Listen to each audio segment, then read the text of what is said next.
Good to see all of you this afternoon. I know we've got some different faces here this afternoon. I appreciate you all coming to be with us. Sorry we're late getting started. We had to allow for everyone to eat, and we're very apologetic for that. Appreciate your patience on that. We're going to begin this afternoon with a call to worship titled Majesty.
Good News Edition, if they were to come forward. A group of guys and young ladies that I have been acquainted with for, what, 12 years or so? Something like that. 12 long years. You all will come forth. We're going to sing a special for you. We had us later in the service, and I'm sorry that we're changing on you, but we've got a couple of our guys that are going to have to get back to their own churches and different things going on, so we're going to sing a couple for you. The first one is entitled, Getting Ready to Leave This World.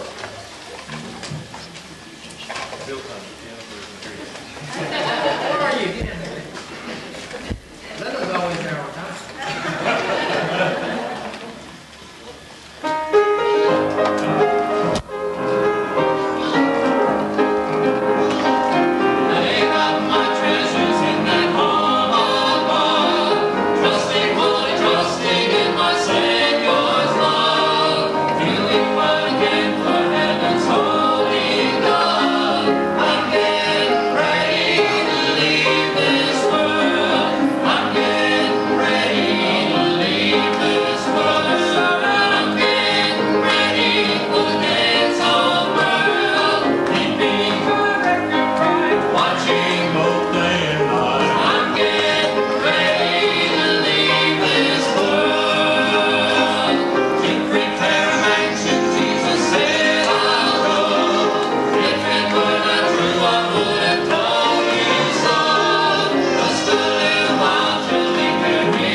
Talking about a very special situation when Christ was up on the cross and how Mary felt to see her son upon the cross. He's my son, he's my Lord.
sing one more for you, talking about God's boundless love.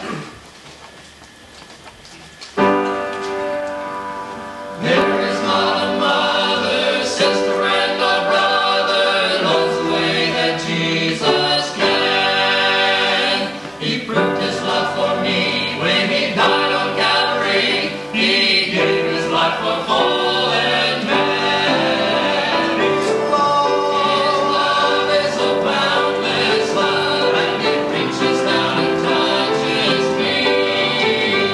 His love is a endless love that will last through all eternity.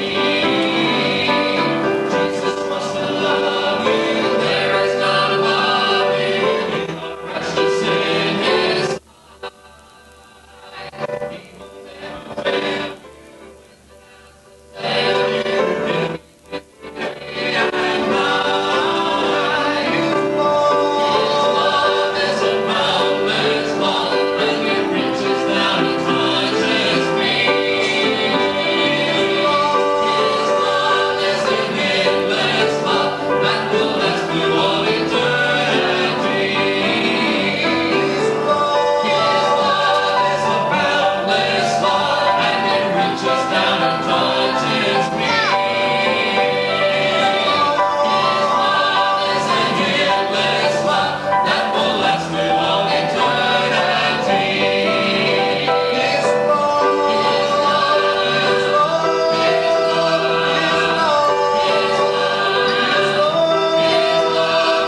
love is a boundless love.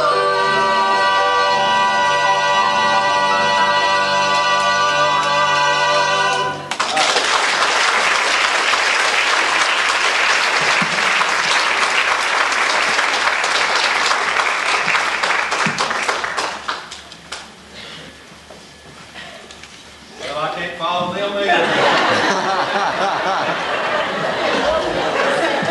One thing I forgot to tell you all this morning, I won't be long this evening, but all the offerings we take up today will go toward the building fund. I believe I forgot to say that this morning, so y'all be in prayer as we do take up one more offering later on today. And praise the Lord, we took in a little less than $21,000 this morning. So praise the Lord for that, and just ask that you be in prayer as we continue with this effort.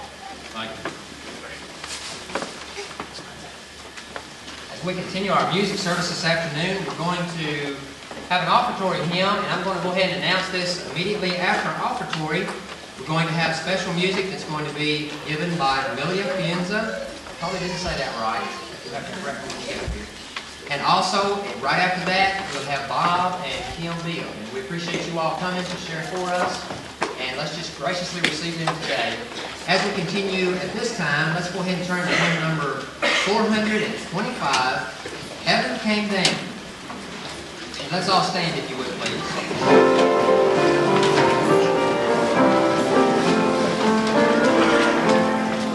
Oh, what a wonderful, wonderful day. Day I will never forget. After I wandered in darkness away, Jesus my Savior I met. Oh, what a tender, compassionate friend. He met the need of my heart. Shadowed and filling with joy and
please.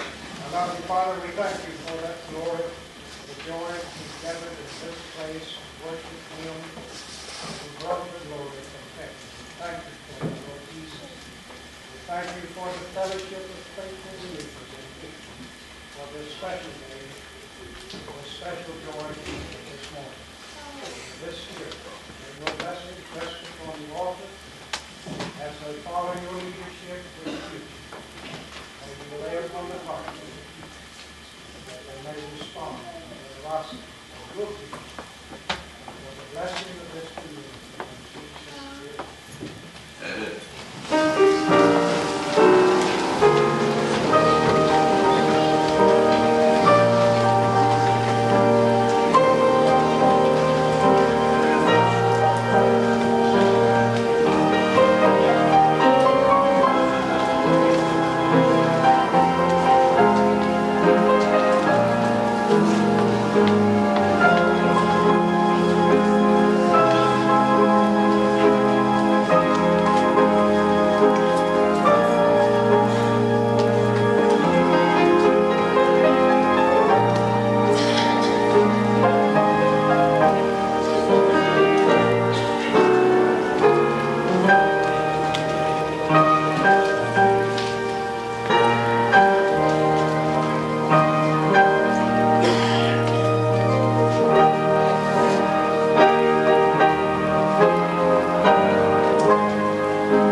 would like to say it is a pleasure for us to be here this afternoon. It's not like we haven't been here. It's probably been about 3 years, I think, since Kim and I were down here last. It's always good to see a lot of people that you recognize, people that we don't get to see on a day-to-day basis. I would like to say one little thing about this song that we're going to sing. It's a song about your church, and it's a song that I thought might be fitting for a homecoming. Because, Pastor, you know that not always do our churches act the way that we think they ought to act. Not always do we have the attendance in our Sunday schools like we ought to have. And this song here is asking the Lord for us to put the Lord in charge of the church, and not let us be in charge of the church, but let the Lord be in charge of it. And it's entitled, Touch Your People Once Again.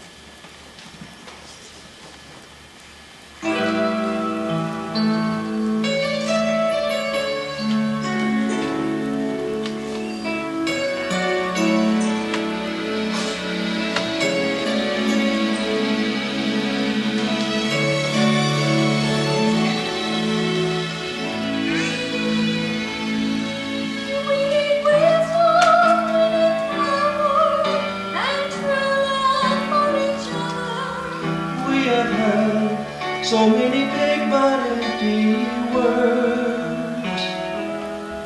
So we come before your face, asking for your grace. Bring your people to a state of kingdom one. Restore your church again. Touch your people once again. With your precious holy hand we pray. Let your kingdom shine upon this earth. Through a living, glorious church. Not for temporary needs, but to restore the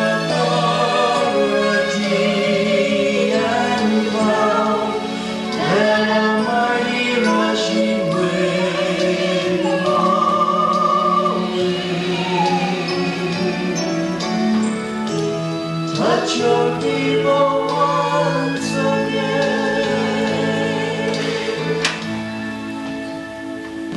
Lord, you see your tired servants and the broken, wounded soldiers. Oh, how much we need your precious healing hand. We need the power of the cross as the only source for us. When we stand up, facing vital battle cry, restore your church again. Touch your people once again. With your precious holy hand we pray. Let your kingdom shine upon this earth. Through a living, glorious church. Not for temporary needs, but to restore the authority and love. Let a mighty rushing wind blow.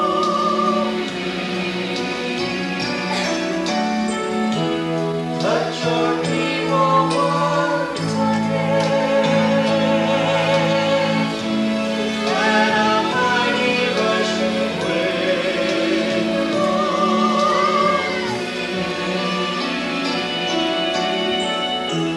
Touch your people once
about church history.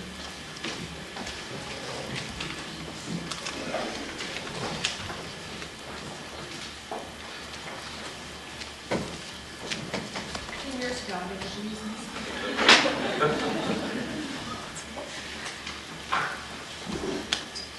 I'll make this brief, so that you'll tired and full. On this day, October the 31st, 1993, we're celebrating another 10 years of history since our last homecoming, which was September the 18th, 1983. We might ask the questions, how did Oak Grove originate? What brought the people together in the first place? And who saw the need for a central place of worship? To answer these questions, we have to look back to years before there were even records recorded. And an article was written in 1959 by Mrs. Garner Fuqua, or as most of us so fondly remember her, as Miss Alice. And she wrote some words for the homecoming in 1959, and this is what she wrote. She stated that a member of years ago, Jimmy Smith, was the oldest son of one of Oak Grove's charter members, George Smith. And in that talk of Jimmy Smith, he mentioned that when he was a little boy, there was an old hard-shell church that stood halfway between the present church building and the spring. And if you do not know what hard-shell means, it means that they believe whatever will be. At that time, the missionary Baptists of the community tried to worship with these hard shells. But our mother church, which we know as Hopewell Baptist Church in the Youngville community, did believe in missions. And since there was no harmony between these two groups, the people from the Hopewell Church on September the 2nd, 1826, sent messengers to the Bethel Baptist Church in Christian County, Kentucky. And at that time, it was admitted as a sister church. Then in September 1859, there were several people from Hopewell which were lettered off to constitute Oak Grove Baptist Church. And because we needed a simple place of worship, and because the missionary Baptists of Oak Grove community, they tried to worship with the hard shells also. Because the transportation was bad, with mud roads, wagons, or horseback, or just the family carriage pulled by 2 horses. Also, it's a long way to Hopewell. Samuel Fuqua, a grandfather of Mr. Garner Fuqua, gave the ground where we're standing today for a missionary Baptist church. The people of this community gave the materials and then put up the building, which stood in the southwest corner of this present building. And as you leave today, you'll notice in the foyer there's an 8x10 picture of the old church, because some of the younger ones will not remember that. Because on Wednesday, March the 7th, 1979, at 10 after 10 in the morning, the old church was raised by then the pastor, Ewing Hall, and several men. But the concrete steps that were there at the old church still remain in the center of that site. Our present church building, which we're in today, was dedicated August the 6th, 1950, with the dedication service being preached by Brother John Christian. But Oak Grove didn't stop there. We also have an offspring. We have a grandmother, we have an offspring. And our offspring is the Darrell Baptist Church in Darrell, Kentucky. To me, our theme today, remembering the past, building for the future, is to remember the dedication and faith of so many through the years, and to keep the dream alive of reaching out into our community through dedicating our energies, our resources, and our lives to making our dreams come true. We prepared a book 10 years ago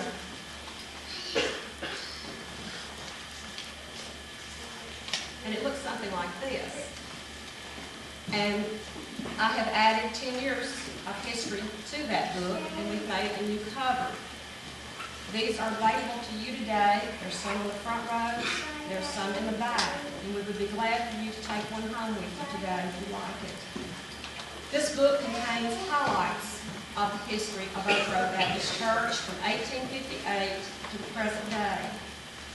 It consists of two parts, 1858 to 1983, and then when we celebrated 125th year, and then the second session is 1983 to 1993. When you get home tonight or sometime this week, look at your book, and I think you'll be humbled by our forefathers' devotion and prayers, ministry, and outreach.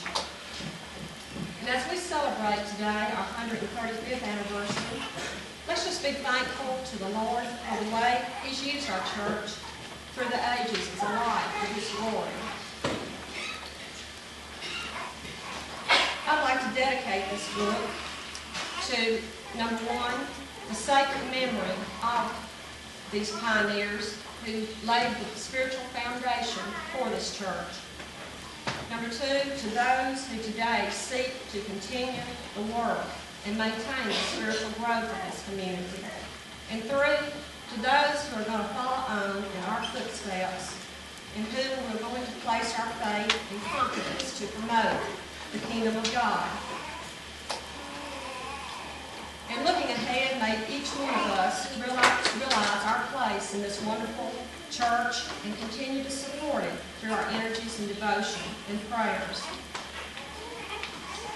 10 years ago, I read a poem about this church. It was written by Ms. Ethel Gregory, and I think it's fitting today to read it again because it describes our church so well, and she was a dear member here, entitled The Little Country Church. God's hand was busy many years ago as our church was planned and began to grow. Our forefathers worked both day and night, laboring with God's help to make it right. It was built out in the wildwood, among the giant oaks it stood. Then would come the great revivals to this little church in the Vale. As ministers came and preached God's word, many people stopped, listened, and heard. He was there all the time, guiding His work to make it sublime. Our people worked in unison, it seemed. To build a new church was our humblest dream. As we traveled down memory's lane, the landmarks are not the same. There were dogwood blossoms, oh so white, with the red bush just as bright. Now these are all gone. Instead, we have a beautiful drive and lawn. So we're thanking the Lord today for guiding our steps along the way. And now may it always be a loving church for others to see. I want to thank my sister, Darlene Mower, Harold and Scott Yates, and Bob, my husband, for helping me get this book together for today. Also, I want to thank Ann Barbie for taking our history books that we have here at the church from the very beginning. She took 7 volumes to the archives in Nashville, and they are on the archives in Nashville. And if anyone would like a copy, they're $15 for a copy of all the minutes. But I'll be glad for you to have a history book today. Thank you, Ms. Donna. If you were here this morning, you received a special blessing. Sherry and Dan Mahan gave a special, and we invited them to sing again this afternoon. If you all would come forward, hear that glorious voice again, if you would. We appreciate it this time while she's coming up. I want to take just another minute to thank everybody that's had a special part in our music, and I want to give special recognition. You've seen on the back of your bulletin to all the different people involved in our church, and especially on the very back, our homecoming coordinators. So let's give them all a big hand.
4th. Your brother's going to play the warning for us.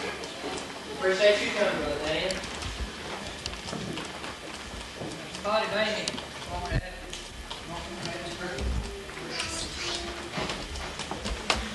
Nancy?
I took the time that I wanted to,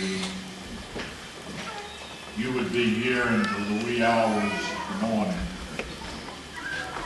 Because after more than 30 years, you can't imagine the thrill to my heart to stand once again in this pulpit.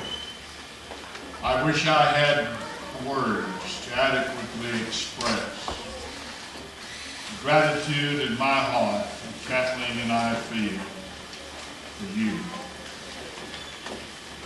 I've thought about it so much as the time drew near to come here.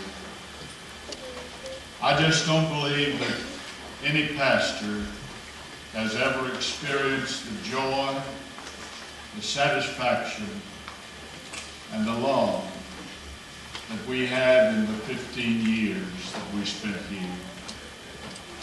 And I'm deeply grateful to God for that. I'm so grateful to many people. I'm so grateful beyond words. If it weren't for Brother Height, I would have missed all this part of my ministry. He was so kind to let me come and help him in a revival. And then it wasn't planned in any way. I had nothing to do with it. He had nothing to do with it.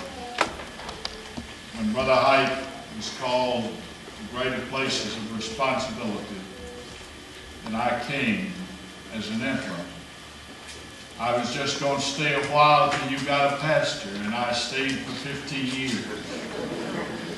I'm on another interim now. I'm in my 7th year as an interim. But that doesn't compare with Prof. Johnson, who went over 20 years as an interim, so I have no record at all. I wish I could stand here and recall so many times that I want to recall, so many things as I look around. The pews, the pulpit, the choosing of those things, and how we went through them. I look back to those days that you were with us. I guess the happiest day of mine and Kathleen's life together was that day when the parsonage was finished. Jack Adkins took his truck and went over to Nashville, got the furniture. The men came and unloaded the furniture and put it where Kathleen said. We had a great day.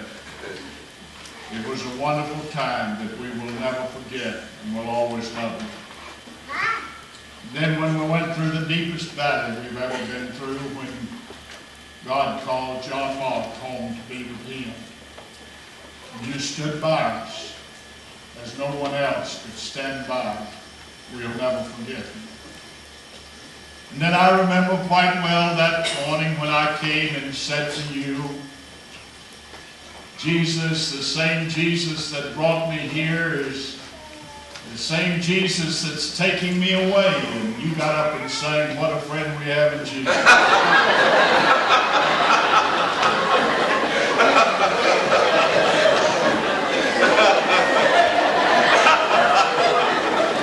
got to give them ideas, John. Well, that's good. The only trouble is you ain't left yet. We had a great time. And I wish I had the time to stand here and just recount many, many years how indebted we are. Went on from here to build 2 great buildings. And beloved, everything that I put into them, I learned from you. The buildings that we did here, I learned from you. And the victories that God gave us, God is going to bless you for it, because I knew nothing about it. They don't teach you in seminary how to build a building. And I'm indebted to you. I could be so indebted, but please know that I am, and thank you for letting me take just a few minutes to say thank you from the depth of my heart. I'll always be indebted to you, and I'm deeply honored that you would let me come and be with you again. 30 years from now, when I come back again, I don't want to preach that day, brother. I just want to be a part, and I thank you for it. I sat down and thought, what would God have me say to the people I have loved so much through the years? What would he have me say in the last message that I'll probably ever give in that pulpit? And I thought he would have me say, as the Bibb so beautifully expressed it in song, I thought he would have me say something about the thing that was nearest and dearest to his heart. I don't believe there was anything in the world that was any dearer to the heart of Jesus than the church. He said, I will build my church, come this afternoon to talk about that church, if I may, for just a few minutes. So many times we get the idea that the church is the building down there on the side of the road. But I come to talk about the church that Jesus built, the church that he will build and will continue to build and promised us so faithfully that the gates of hell shall not prevail against it. It's that church that I want to talk about for just a few minutes this afternoon. I want to say to you that the church is set aside from every organization and every group of people in the world. There's nothing like the church on earth. The number one thing about the church is that it is empowered by the supernatural power of God. It has to be that. In most of our churches, 25 to 30% of our people are carrying the load of the church. This is incredible. How that 25% of the people could carry the load means simply that God is empowering his church and he's not going to let it fail. For there will always be the faithful. And I come to say to you, if God's power is not directing the church, it is in reality nothing. It doesn't matter how you organize. It doesn't matter how you agonize. It doesn't matter any of the things that you may put together. Without the power of God, there is no New Testament church. Jesus said, I will build this church upon a rock that will never fail. To be effective, this church must be linked to God. I'm grateful for it. I look back those times, and one of the proudest moments of my life was that year when Brother L.G. Frey, one of the greatest leaders in Tennessee Baptist history, came to this church and stood in this pulpit and said to you and me, I have selected Oak Grove Baptist Church as a model rural church in the state of Tennessee for this year. Beloved, that's an honor that I don't know of many churches that have received. It's an honor that you richly deserved, and I look back through the years with joy in my heart that I can see what so many of you did to make that possible, because you did it, and I'm grateful. I want to say to you also that there is no way when a church is founded upon God that you can conceal the power thereof. When you walk into the building of a church, you can tell whether that power is there or whether it is. It's evident. Beloved, you don't have to go around asking, is this church on fire for the Lord? Is it not? You can tell it when you walk in. There is a power, there is a feeling, there is a warmth, there is a love that is unequaled anywhere else in all the world. And I want you to know it will be felt in the brotherhood of man, where men and women love one another in Christian pure love. It's a beautiful thing that exists. There is very little that will be happening in any church that is not empowered by the Spirit of God. Statistics may point out some interesting things, but there is no way that Jesus promised ever to bless any church that was not founded upon him. For he said, if I be lifted up, will draw all men unto me. I come this afternoon to say to you, I'm grateful.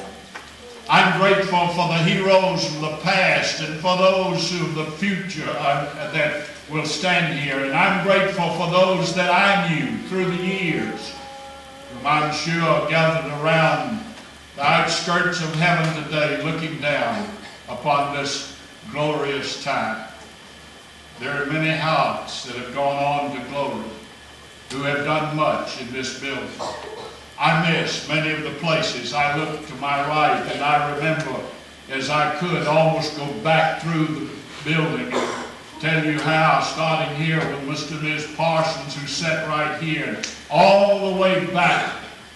And then start over here with Mr. Sam Bartlett, because he sat over here and all the way back. And if you got all the way to the back row, you'd find that little girl that stood here a few minutes ago.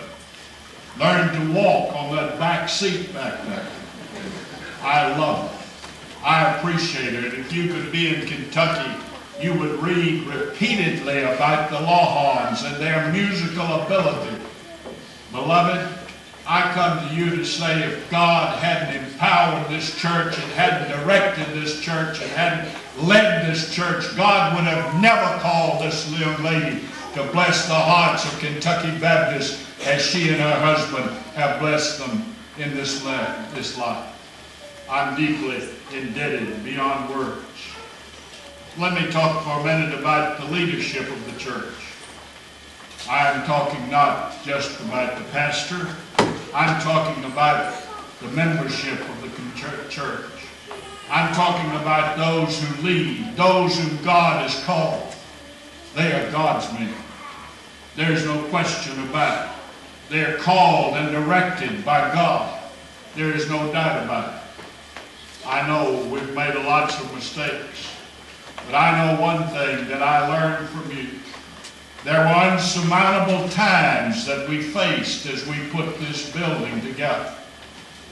Down there, we first had underneath here just the basement. And we worshiped in that for a long time, and it was wonderful to be in that basement. And then the people said, let's have a building, let's put the auditorium on top of it. I'll never forget when we began to talk about that, and they talked about it'll take $35,000 or $40,000 maybe to put that auditorium on there.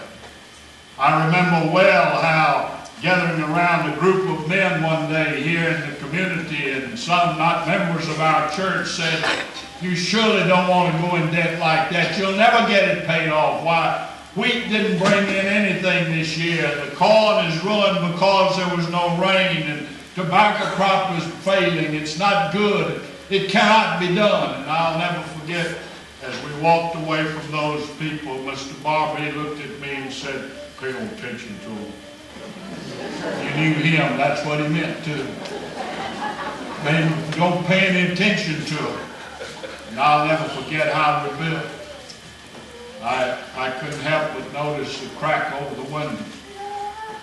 They been telling how many times that crack has been filled.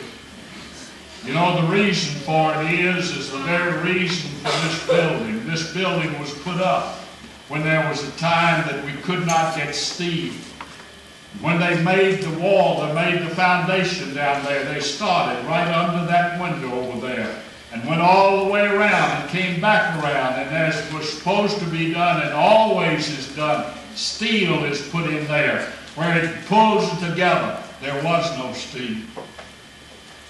One of the succeeding things succeeding generations will do will be to fill the crack over the window.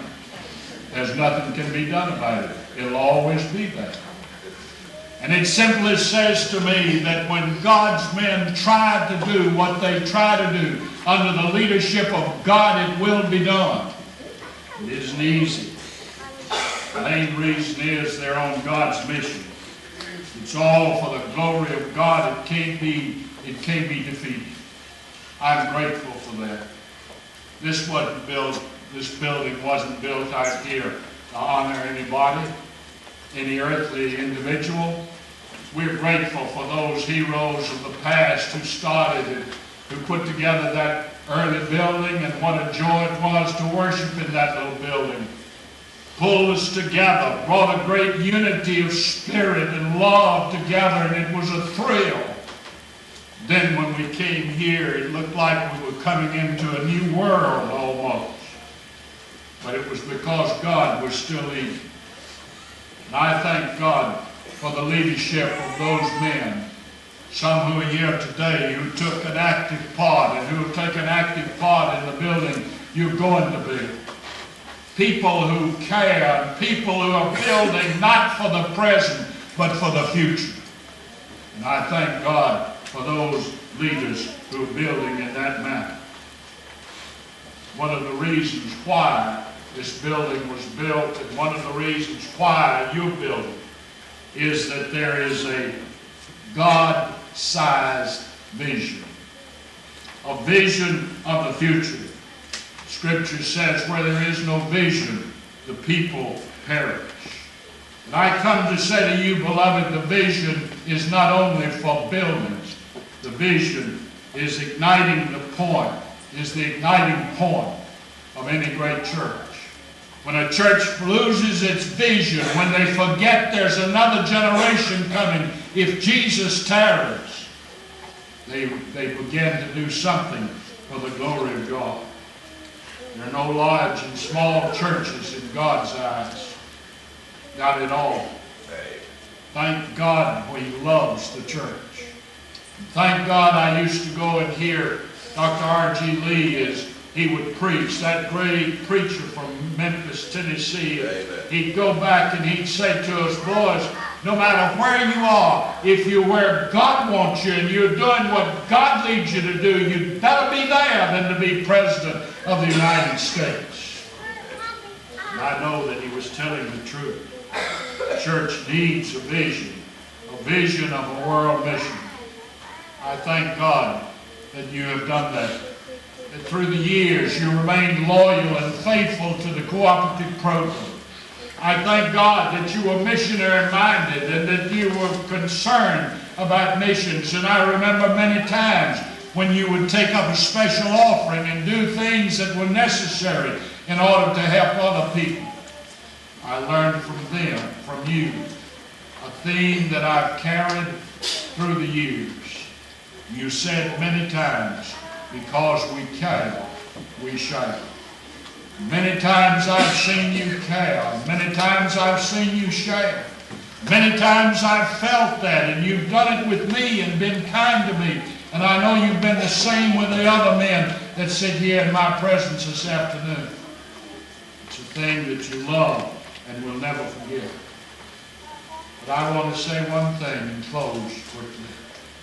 And that is, folks, our churches must never forget that we must have a passion for the souls of men. A passion for the souls of men. Jesus tells us that the fields are white unto harvest. I believe that with all of my heart. And I'm grateful for the harvest that saith, but we must never forget. I remember those days with you. We built, we grew largely with SQ on a 3-cent postcard. That's true. It happened many years.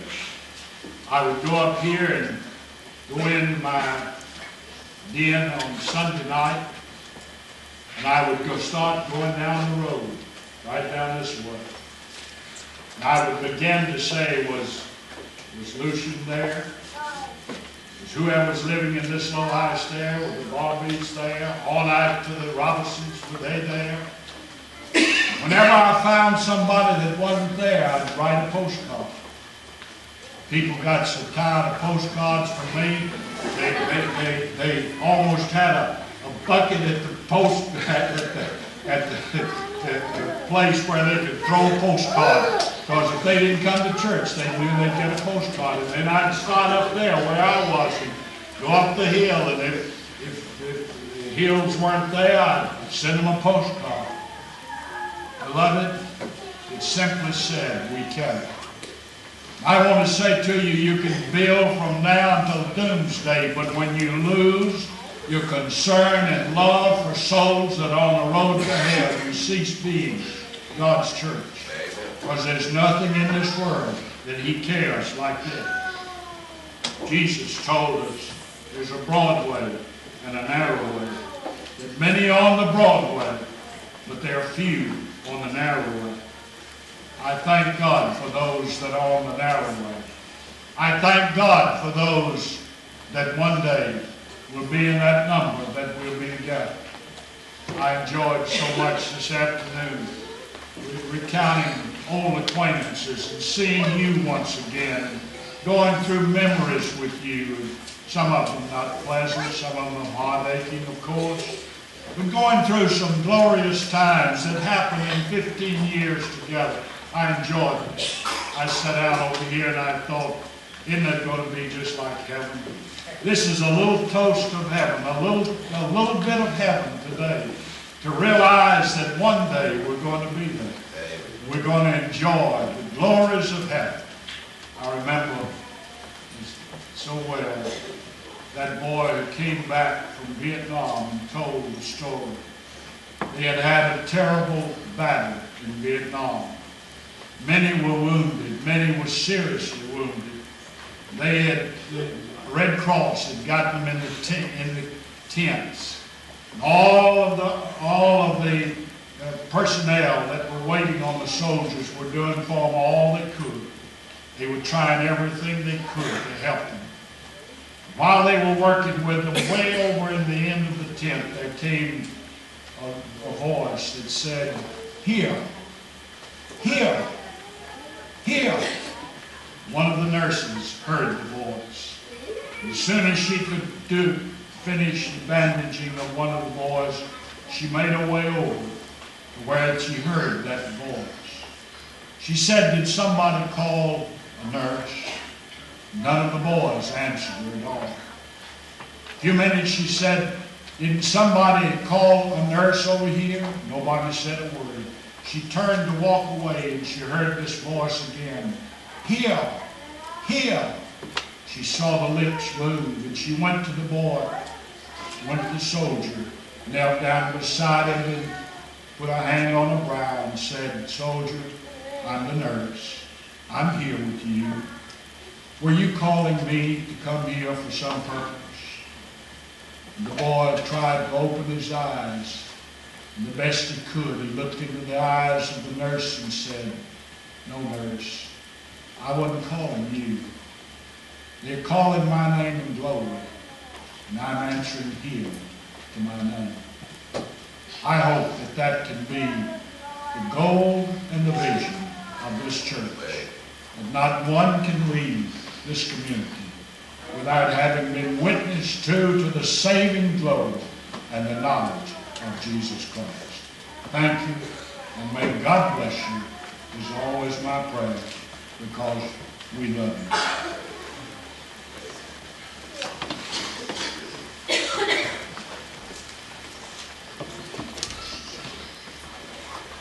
Thank you, Brother John. Okay, let's stand, please, for our benediction.